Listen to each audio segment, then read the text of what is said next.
Hi everyone, my name is Olivia Bernard. I work here at the Catskills Visitor Center in Mount Tremper, New York. I'm going to go over some of the basics of compiling a layering system. So when you're hiking, it's really important to think in layers for your clothing and for your wardrobe.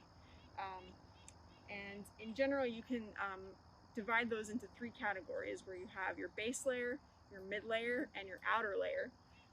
The base layer is the layer of clothing that goes directly against your skin. And depending on the season, you'll want to decide what thickness or what weight of clothing you're going to purchase. One thing that's really important to note is you want to avoid cotton as much as possible. And you want to use polyesters, nylons, and merino wool as fibers that are going to go against your skin and function as mid layers as well. These two pieces would be base layers. They're going to go directly against your skin. This is a merino wool. This is a polyester. If you were hiking in colder weather, fall or winter, this is a thicker layer wool that could go directly against your skin. So this could also function as a base layer. For your mid layer, I've got a fleece and also what we might call a puffy. This is a down puffy jacket.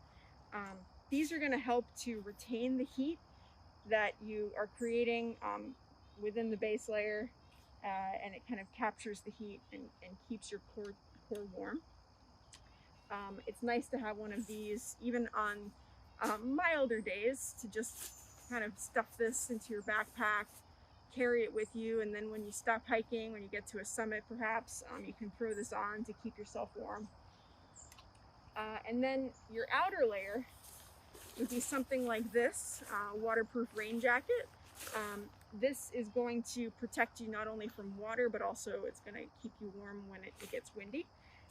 So it provides wind and water protection. And in general, you can put this over your mid layer, so over your fleece layer or over your down layer. They also make these kinds of insulated jackets in synthetic fibers like polyester and nylon. So that's all for your top. And then for your bottom, this is something you could wear against your skin again as a base layer, and it would go underneath a synthetic hiking pant. So I have a quick drying lightweight hiking pant, and then a more insulated hiking pant that you could wear in windier or cooler temperatures.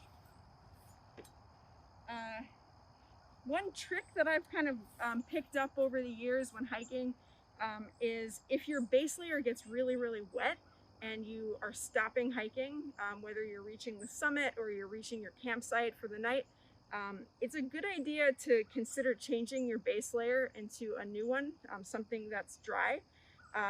When a cold base layer is against your skin, it can bring down your body temperature quite a bit. Another nice thing to have that's also going to be dry in your bag is a spare pair of socks. They can make all the difference at the end of a day if you have a warm, dry pair of socks to put on.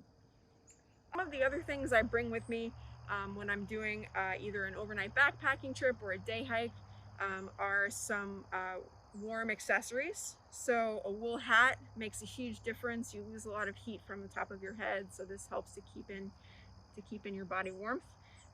This is a wool neck gaiter. This is something I love hiking with. It functions in a couple of ways. You can use it as a scarf, but you can also use it to cover your mouth. They've actually said that this isn't a great solution for COVID protection, but it does help to keep in your warmth when you're hiking or when you're doing other outdoor activities. So this is called a wool buff. And then for gloves, this is a nice thick wool glove with a fleece liner. Sometimes on really chilly days, I'll take a glove liner like this one, and I will put that inside of the thicker wool glove. Some of these glove liners have touchscreen technology, so you can still use your phone when you're wearing it. So if you have your thicker glove on and you just need to do something quick on your phone, you can take that off and you can still keep your hands warm while using your phone. So double layering can be nice. And those are just a few of the things that I'll take with me when I do some cold weather hiking.